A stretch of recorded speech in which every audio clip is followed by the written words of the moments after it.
Olá pessoal, eu sou Ivan Ferreira e hoje nós vamos explicar por que a maioria dos casamentos não dão certo e por que muitas pessoas se separam hoje em dia. Já quero convidar você a compartilhar esse vídeo aqui para a gente poder crescer cada vez mais para a gente poder falar sobre relacionamentos e a gente poder crescer no nosso mundo, na nossa vida pessoal, tá bom? Você lembra que no vídeo anterior, sem ser o vídeo da homofobia, eu falei do que? Eu falei por que os relacionamentos muitas vezes não dão certo, né? Agora, por que o casamento muitas vezes não dá certo? Por que muitas pessoas se separam? Lembra que quando a gente gosta de uma pessoa, a gente quer conquistar essa pessoa e a gente faz de tudo até conseguir namorar, até conseguir pegar na mão, até casar. Até que finalmente vem aquele momento delicioso que é o momento da lua de mel. Passado aquele momento, quando você se casa, é natural, é assim que as coisas foram feitas, você começa a morar com a outra pessoa. Você já passou pelo período de namoro, que era o período de conhecimento, você passou pelo período de confirmação, que é o noivado, algumas pessoas passam por esse, né? E agora você está passando pela efetivação do seu sentimento, que é o casamento.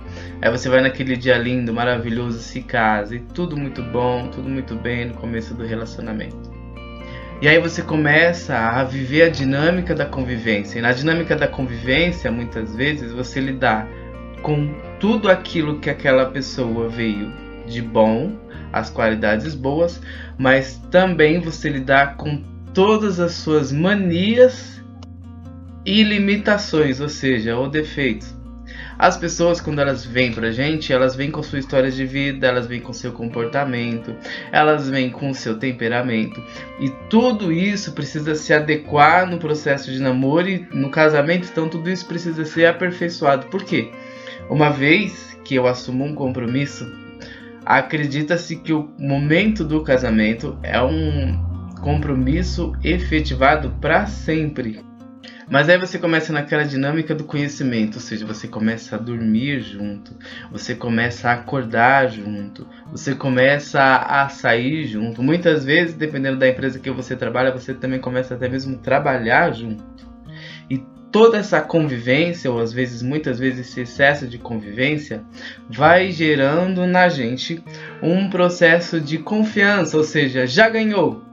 Aí você acredita assim, como eu namorei, conquistei a pessoa amada, efetivei os sentimentos, ou seja, casei, e agora ela é minha, eu não preciso mais conquistar. Aí o que acontece? Muitas vezes o marido que casou todo bonitão, todo gostosão, todo bombadão, a esposa que agrada a ele começa a fazer comidas deliciosas e gostosas, e o marido vai comendo e vai engordando, e ele vai largando a academia, e ele vai engordando e vai ficando feio. A esposa, que era aquela pessoa que ia pra academia, também usava aquela calça leg, toda bonitona, toda gostosona, toda simpática, toda cheirosinha, quando eles iam namorar, de repente casou, também começou a viver a dinâmica da dona de casa, começou a trabalhar fora, depois de um tempo também se tornou mãe, começou a se ocupar com seus filhos, também começou a viver toda essa dinâmica e começou a fazer o quê? Começou a se largar, deixou aquelas roupinhas bonitinhas, começou a dar uma engordadinha básica e se largou. Sendo assim, depois de um tempo, eles começam a trabalhar o quê? As questões práticas da vida, porque não só de amor vivemos, né? Aí começa a trabalhar também as questões financeiras e começa a lidar com o que falta, né? Muitas vezes os filhos já vêm, aí começa a vir as despesas, começa a vir os gastos e começa a vir os problemas do dia a dia. E tudo isso vai fazendo com que o amor se acabe. As relações sexuais, que antes eram 3 vezes na semana, depois de um tempo, não tem como ir, né, gente? Passaram a ser uma vez a cada 15 dias ou até mesmo uma vez por mês. E ao invés de se tornar um ato prazeroso, até mesmo se tornou uma obrigação. Aí começam a vir as brigas por causa da parte financeira, por causa da educação das crianças. Aí a mulher começa a se sentir desvalorizada, começa a brigar com o marido. Aí o marido começa a ficar nervoso, começa a ficar irritado. Aí vai pro bar com os amigos. A mulher começa a ficar irritada com o marido, vai buscar o marido no bar. faz um barraco na frente de todo mundo. Até que chega um momento que eles começam a discutir feio por qualquer coisa.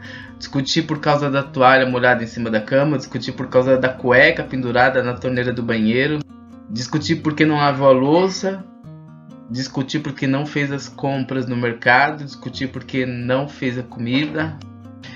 E tudo isso, por mais engraçado que seja, esse dia a dia, se a gente não tiver cuidado, vai minando aquilo que a gente chama de amor. Quando a gente coloca uma pessoa na nossa vida, a gente precisa viver um eterno processo de conquista das pessoas.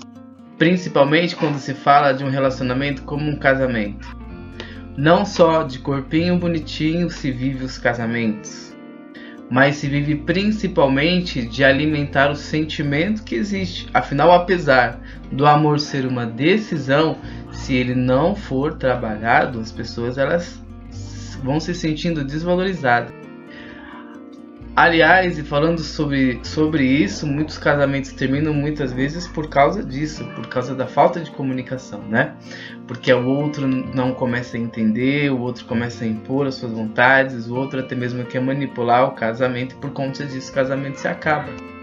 Por que eu tô resumindo tudo isso? Por que eu tô contando toda essa história? Para a gente muitas vezes entender que os relacionamentos terminam muitas vezes porque a gente vai sendo introduzido nesse dia a dia e a gente acaba esquecendo de reconquistar a pessoa amada.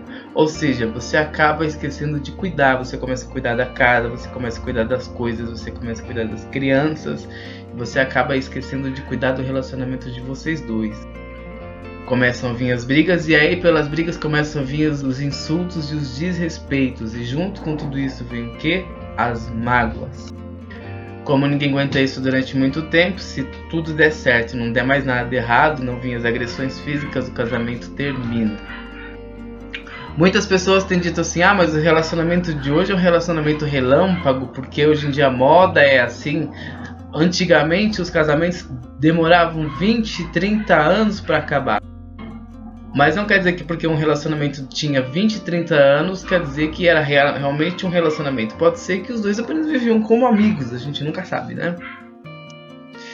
Talvez, se você está vivendo essa realidade hoje, se você namora, você vive essa realidade hoje de você sentir a pessoa amada distante, se você sente essa dificuldade na comunicação, talvez seja o momento agora de você parar, repensar o sentimento que você tem por essa pessoa e tentar reconquistar, tentar trazer essa pessoa de volta para você. E como é que se faz isso? Fazendo com que a outra pessoa se sinta importante. Lembra no começo do namoro, você homem que tentava conquistar aquela mulher, ou enfim, você que tentava reconquistar o seu namorado ou sua namorada, você fazia o quê? Você trazia presentinhos, você dava rosas, você dava presentinhos, você dava camisa. Se vocês saíam para jantar e hoje não saem mais. O desejo de todo ser humano, seja ele alto, baixo, gordo, magro, seja ele de que religião for, seja ele de que etnia for, é se sentir importante. Quando as pessoas fazem com que a gente se sinta importante, quando as pessoas fazem com que a gente se sinta valorizado, existe uma coisa que se chama reciprocidade, ou seja, eu sim me sinto na obrigação de fazer o que fizeram para mim. Por exemplo, quando você está com muita sede, uma pessoa te dá um copo de água, e para você é apenas um simples copo de água, mas naquele momento, quando você recebeu aquele copo de água, é mais do que um copo de água. Você se sentiu amado, você se sentiu valorizado, porque a outra pessoa ela olhou para a sua necessidade, ela atendeu a sua necessidade. Já dizia o filósofo, se não me engano, Miyakoto, que existem coisas que são mais que coisas, são coisas que nos fazem lembrar. E ele ainda diz uma frase muito bonita, que até entra dentro dessa questão do copo de água. Ele dizia que o gesto não termina nele mesmo, ou seja, se você recebeu de uma outra pessoa um copo de água porque você estava com sede, naturalmente você vai sentir a necessidade de retribuir ou de repassar aquele copo de água também para uma outra pessoa que está sentindo a necessidade. Eu lembro de uma psicóloga minha que ela dizia assim que... Psicóloga não, uma amiga minha, psicóloga, que ela dizia assim que a gente precisa preparar as árvores para que as borboletas venham. Não adianta você tentar reviver um relacionamento por mais difícil que ele seja, se você não tratar a outra pessoa bem. E nesse caso, as duas pessoas precisam se sentir valorizadas. As duas pessoas, elas precisam novamente se sentir amadas. Naturalmente, as pessoas, elas terminam muitas vezes porque elas não se sentem mais compreendidas, elas não se sentem mais amadas, elas não se sentem mais respeitadas. E o que é interessante em todo esse processo, né? Quando se termina um relacionamento, isso eu vejo assim, foi com a minha mãe, né, gente? Minha mãe viveu muitos anos com meu pai e terminaram o relacionamento. E o interessante é que quando eles terminaram o relacionamento, eles começaram a se tratar bem. Eles começaram a viver como amigos, ou seja, retomaram a amizade que tinha por conta que terminaram o casamento. Não é engraçado isso? O que a gente não pode é tratar as pessoas como se elas fossem um copo descartável, onde a gente usa e joga fora. Se você conseguiu conquistar uma pessoa e trouxe ela para sua vida, é importante que você saiba tratar ela com todo o amor, todo o respeito, todo o carinho que você gostaria de ser tratado. Afinal, já dizia o Mestre Jesus, façam para os outros aquilo que você quer que vos façam. Então, se você quer ser bem tratado, se você quer ser bem tratada, primeiro, trate bem. Fica a dica para a gente poder sempre cuidar e trazer o outro para a gente.